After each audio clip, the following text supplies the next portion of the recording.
Let's see, time now is 7:42. Sir Ben Ainslie is the most decorated sailor in Olympic history.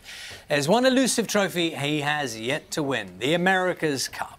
Even though the final is in 3 years' time, Ben has already started gearing up for it. He's here with us now. Thanks for joining us. Good morning. Morning. It seems, I mean, extraordinary in some ways to mere mortals like us, that you would start preparing this far ahead, but you really need to. It's all about technology, this, isn't it? It is. It's a design race as much as a sailing race, and the next Cup will be in 2021 in New Zealand. The Kiwis obviously won in Bermuda last year. We got knocked out by them in the semi-finals, which was a bit of moment. But the team now we're rebuilding for the next campaign, and a lot of focus going into the design of the boat, and that's absolutely critical to have that fastest boat to get us across the line. And we're seeing some of the pictures now. I think when people think of sailing, this particular kind of sailing, they do think straight away now about technology, don't they? They think about, you know, you're pushing the limits of, you know, what's capable, a boat is capable of doing on the water. Well, it's very, very different to traditional sailing as most people know it. And I think that's what's great for us as a sport. It's really sort of attracting a new generation of fans coming in, because these boats are going up to 50 miles an hour. And there are very few speed boats, power boats, that can even go at that speed. So for a sailing boat to go at that speed and to be racing around a course at that speed is really phenomenal. And when you start again to look ahead to the next race, do you literally virtually start? I mean, will these boats look completely different, do you think, in 3 years' time, or how does it work? Yeah, they will. So the New Zealanders, the amazing thing about the America's Cup, if you win it, you have the rights to change absolutely everything. So the type of the boat, obviously the venue, and when you the get to write the rules. Exactly. And so we've got a concept for the new class of boat. We've got a graphic of that, which is going back. The boat we just were looking at was a multi-hull, two-hull boat, and we're going back to a monohull, but still this foiling capability, which we've seen, which is new in the America's Cup, with the boat lifting out of the water.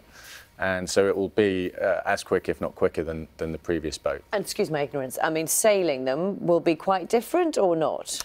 Well, it'll be a bigger crew, so it'll be double the crew size. We had 6 guys on the boat in Bermuda. And this boat's a 75-foot boat, whereas the boat in Bermuda was 50 feet. And the concept has a crew at 12, so double the crew size. As Lou says, you know, we don't know. This looks completely different from what you were sailing in before. Yeah, that's right. So it's a single-hull boat, and it's very futuristic. And most boats that people will have been on have a keel, and that's what keeps the boat upright. Yeah. This boat doesn't have a keel. It has these foils, these outriggers that you see, and that's what produces the lift and the power. And so you get these phenomenal speeds. And it's something we've never seen in sailing before. It's a completely new concept. And this is what's going to be fascinating part of the design race we've got up. It really is, even looking at them, it's fascinating. Also, part of this and part of the work you're doing is about sustainability, because it's something close to your heart, isn't it? It is. Well, sailing's obviously our pitch, if you like, and being out there and seeing the effects of plastics in the oceans around the world, it's something that we're passionate about. And you know, I think it's great that sport can have the opportunity for its fan base to sort of showcase some of the issues that are out there, and also come up with some solutions in everyday life, changes that people can make, but also in industry as well. And you know, Ellen MacArthur is someone we're incredibly proud of in the sailing world, and she's done a fantastic job with her circular economy, which is about going out to the big users of plastics and trying to you know, create this economy where the plastics that are produced are more recyclable and so on. So there's a lot of work that can be done in that area. And today, actually, the BBC are hosting a Sustainability in Sport Summit, which we're really excited about attending, and again, getting that interaction going between different sports and different supporters and fans of sport. I want to ask you something just briefly about something called sea bins. The sea bin, yeah. What is a sea bin?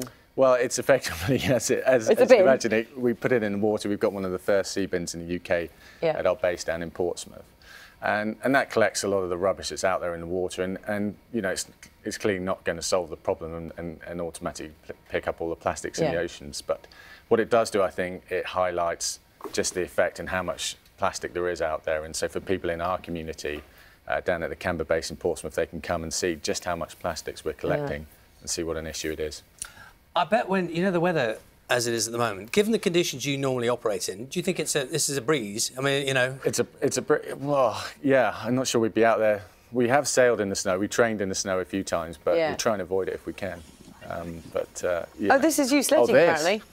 What are you doing? So this is my attempt to take on Lizzie Yarnold in Winter Olympics. Right. And, where's this? Well, this is on a family holiday, but The great thing about this is that Lizzie's husband, James Roach, works for us with the team. He's one of our key designers in the America's Cup team. So we've got the whole team down in Portsmouth for backing Lizzie. And of course, presumably the sledging and bobsleighs, there's a lot of technology in that, which is all about streamlining and speed, isn't it? Are there similarities? Yeah, that's right. Well, James, as I said, Lizzie's husband works in the simulation, so that's how they met. He was helping to put together a simulator for the team to trial on for the Winter Olympics, and then he's come across. He's a keen sailor. He's come across and he's working on the simulation for the America's Cup, so hopefully he can have a similar level of success. That'd be good. Let's hope so. Yeah. It clearly worked, so let's hope so. Ben Ainslie, lovely to see you. Thank you very much. Thank you.